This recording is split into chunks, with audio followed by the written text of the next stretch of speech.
Alright guys, today I'm going to be changing the oil on the 2003 Honda Civic. Before I change the oil, this is my first oil change on this vehicle since I bought it. And when I bought it, the oil was pretty black. So what I want to do is, before I actually change the oil, I want to put some of this in there. This is my Veil Mystery Oil. What that's going to do, it's going to clean all that dirty oil out of there. I'm going to put the whole bottle in there, and I'm going to run it until it gets to engine temp, or just ride it around for the day, and then probably change it the next day, just to make sure all that when I drain the oil, all that dirty oil come up in there. Because the oil was pretty black. I don't really know if it's sludgy or not. I mean, I'm not getting no engine knocking or nothing. I just want to make sure all that oil up out of there. See, that's what happened when you buy a vehicle from somebody, you don't know how long was they going without oil changes. So it might be sludgy up in there, who knows. But I'm gonna put a quarter in that in there then to not really flush it out, but just to make sure all that dirty oil drain up out of there, get much of it as I can. And then yeah, we'll do that. So what I'm gonna do first is I'm gonna open this up. This is not the whole quart. This is only 16 ounces, so I'm not gonna drain no oil before I put this. I'm just gonna put this up in there, cause it's just a little low anyway. So I really don't have to drain no oil out, you know. And looking through the oil cap, I don't know if you can tell, but it don't look like caked up. Normally you'll see like caked up on the top, or it don't look too bad in there, but the oil is black. And it smells burnt, so put a quarter, and this stuff smells good too. This stuff smells real good. I love the smell of this stuff. It smells like a peppermint or something.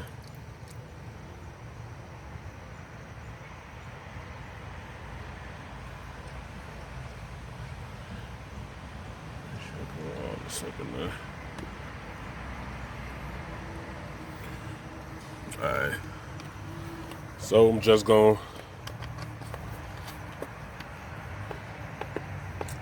I'm just gonna let it run till it get up to engine temp, and then probably flush it. Like I said, I don't know, I might just drive it around for the day to make sure it get all up in there and get that dirty oil, dilute that dirty oil up out of there. So we'll see. And for this one, I'm gonna put, since it got high miles, like I said, if you've seen in my previous video for my other vehicles, anything like in a over 200,000 miles in it, that's when I start to put the Lucas heavy duty oil stabilizer in there. Cause like I said, I love the formula that they got that make it makes the oil stick to the metal parts inside the motor, as opposed to just regular motor oil. When you turn the engine off, all of it run down to the pan. And this, the Lucas, it make it stick to the metal parts inside the engine. And plus, over time, your engine and the inside, it wear and it have gaps between it, and that Lucas will help, you know, seal them gaps. So get in between there. So, you know, stuff you have to do when you have older vehicles. But I mean, to me, it's better to pay on the car note. So yeah, and I just got regular conventional 5W30. So don't really matter what oil you put up in there. You know, like I said, the most important thing on these vehicles is changing the oil on time instead of spending more time concerned about brand. Just get some fresh oil up in there, you'll be all right. So let me start this vehicle up, and I'll turn it back on once I start changing the oil. All right, guys, this is the next day. I drove it around a little bit and let the stuff work through the engine to clean some of that dirt and gunk out. No, usually I don't do no like an oil flush or putting that in to clean the engine out, because I normally change my oil on time. But like I said, this is my first oil change since I bought this vehicle. And when I got it, the oil was pretty black. So I don't know how much did the guy keep up. Was he changing it regularly? But I just put that stuff up in there to get a little bit of that caked up dirt out of there. So Let me get this jacked up, and then we'll get started on it. All right, guys, I got the vehicle jacked up. And another thing I want to say to you guys, if you're doing an oil change or you're doing anything where you're working up under your vehicle, try to use some jack stands on your vehicle and make sure everything is secure. Because I got to be honest, I don't always use jack stands, and I need to get into the habit of doing it, because I actually know 2 people that the car actually fell on them and crushed them because the car slipped off the jack. So just remember, when you're working on a vehicle, to be extra precaution, this is what I do. I jack up the car, put them on 2 jack stands, and I keep the jack on the vehicle too, just in case anything happens. So just be mindful of that. And another thing I want to show you too, this is the oil filter I'm going with, like as you've seen on my other vehicles. This is one of the, I ain't gonna say the best one, but it's one of the best ones to me. Because it's protection up to 20,000 miles. And what I do is I put these filters on there, and that way I won't have to change it every oil change. And I definitely recommend doing these Mobile One extended performance filters on vehicles, especially that the oil filter is in a tight spot or hard to get to, which most of them is not, but I have seen some that is kind of like hard to get to. So I would put this on there so that way you can go through, like, I would say about 2 to 3 oil changes at about 5,000 miles with this.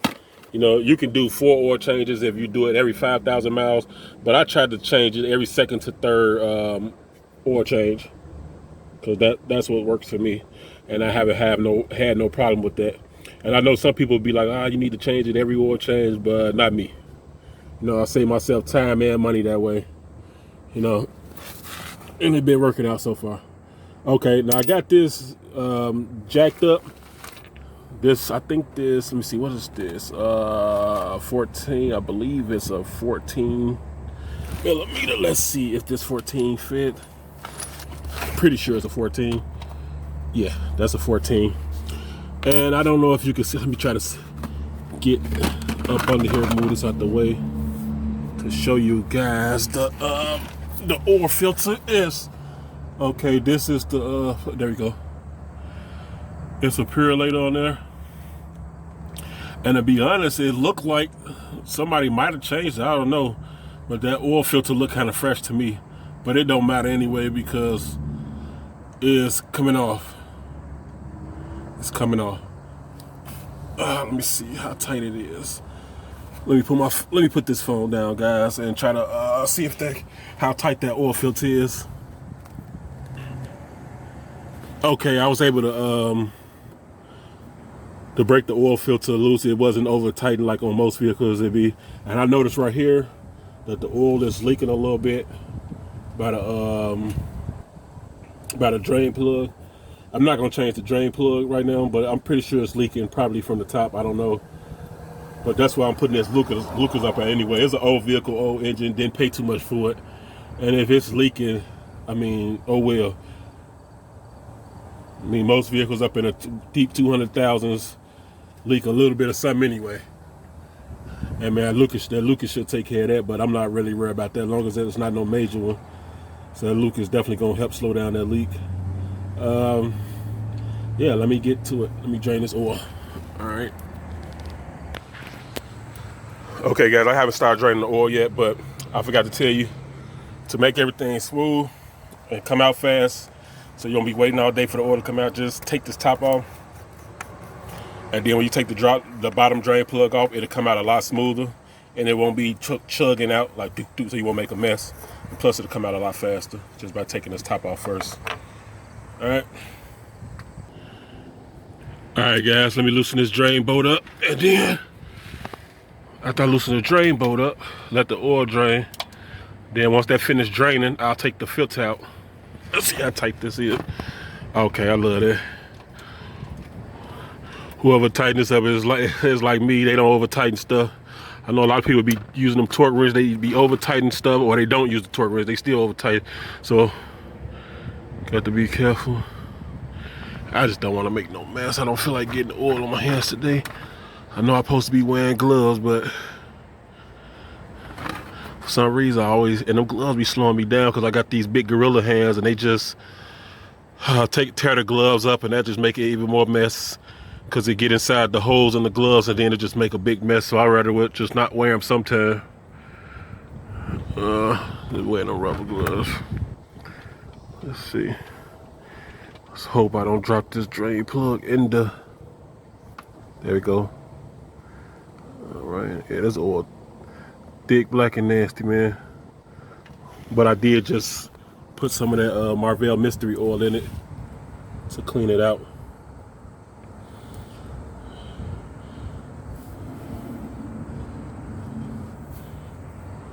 Yeah, it's black, man.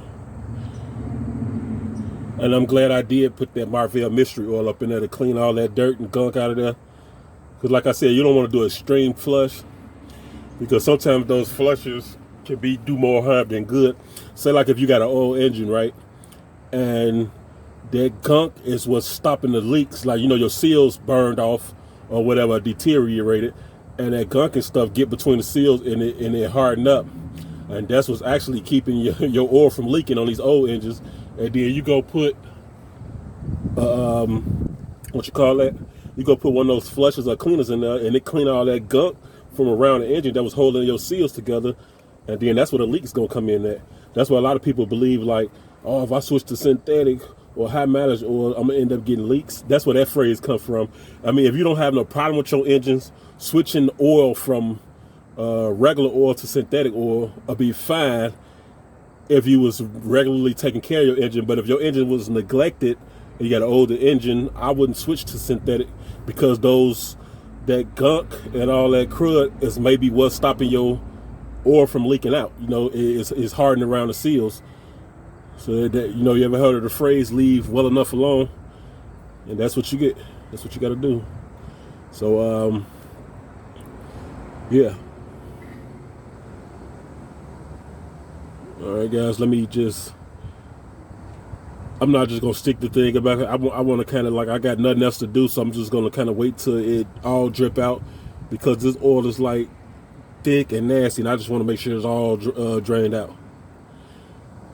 All right, guys, let me turn this off, and I'll be back in a second.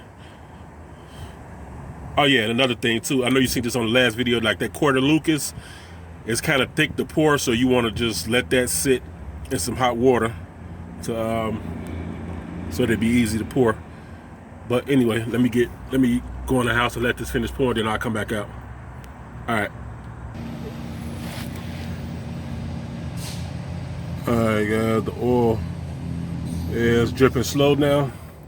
I done cleaned the boat and everything off, make sure there wasn't no grit in it. The washer and everything seems to be good. So I'm gonna go ahead and put this back on there.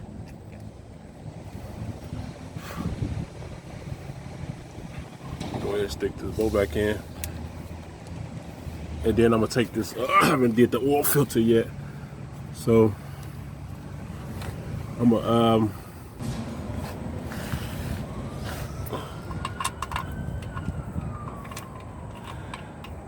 make sure you don't strip the bowl, guys, and put it in.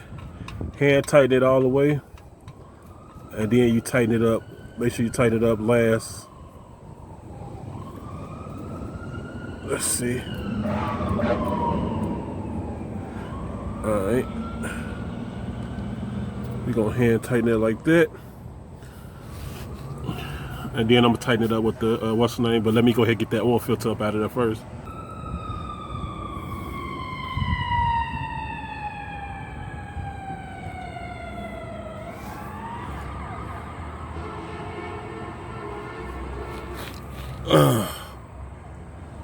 Yeah, got this oil filter out there. It ran all on my arm and stuff. I hate these oil filters that's mounted horizontal. It sucks. Yeah, take that stuff out and they run. That's why I like when they mount it vertical, so make less of a mess. And plus, when they vertical, you can fill them up with oil, then screw them up there. But the ones that's vertical, you just have to screw those in. But it's messy, man. That stuff all over my arm. Trying to take that stuff down, reach all the way up there, unscrew it. Horizontal, this sucks. But anyway, I got that out. Let me get ready and screw this.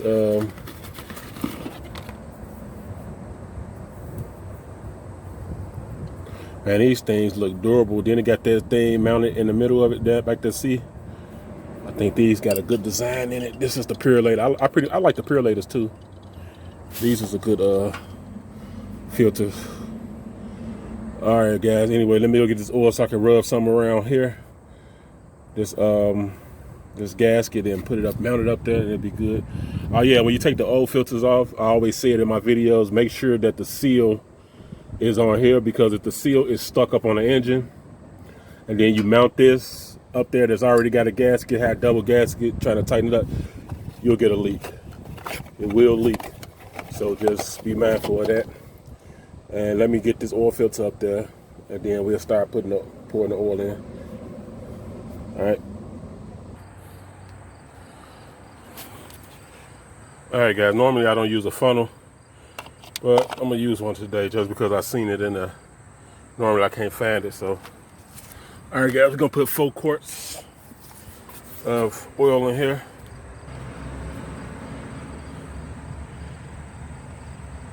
I'll just put regular oil up in here. It really don't matter. I don't too much use nothing synthetic. If I do use like a synthetic or high mileage, I'll substitute one of the regular quarts with one synthetic or one high mileage, but I don't use all synthetic. Come from the era of regular conventional oil did the job. All those vehicles I had got to 400,000, 500,000 miles on it, and with regular oil, so synthetic is not needed for me like that. Not saying that it ain't good, just I stick to what I'm used to. All right. I'm gonna substitute one of these. They need 4 quarts. I'm gonna do 1 quart of this Lucas, which I'm gonna put in last, and 3 quarts of motor oil. And like I said, guys, remember this stuff is kind of thick, so to get it to pour out easy, you could either sit it by the heat in the house, sit it in the sun for about 10 minutes, or just do what I do. I put some water in a bowl and put it in the microwave for like 2 minutes, and just sit that stuff in there for like 5 minutes. That way, it'll make it easy for it to pour. All right, guys. Now this is the reason why I said you want to put this in some hot water, because look, I put this stuff in hot water and it's still thick, but it's coming out smooth. And trying to pour this stuff cold will take you all day. It's thick like gorilla snot.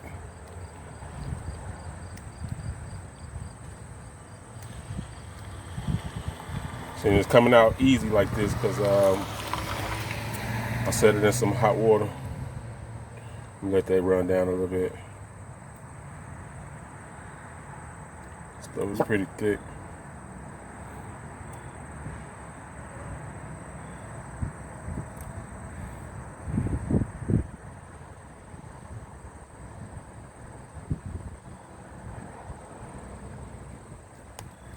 I usually just squeeze the bottle out too. Yeah. And definitely if I'm somewhere and I'm doing oil change and I don't have no hot water, or when somebody driveway or whatever, at somebody crib, I just put this in last, turn it over, and just leave it. Come back when it's done, because that stuff gonna take them long. You see how thick this stuff is? Even with putting it in hot water, it's still thick. But once it get warm and mixed with that oil, it does wonders, man. I like the way it stick to the side of metal parts. So.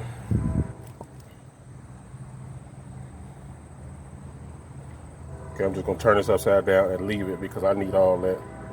Kind of thrifty, I need it all. So I'm gonna turn this upside down and leave that for a minute, then I'm gonna come back. All right, guys, that's all she wrote. That's how you do an oil change on a 2003 Honda Civic. It's the 5-speed manual. So.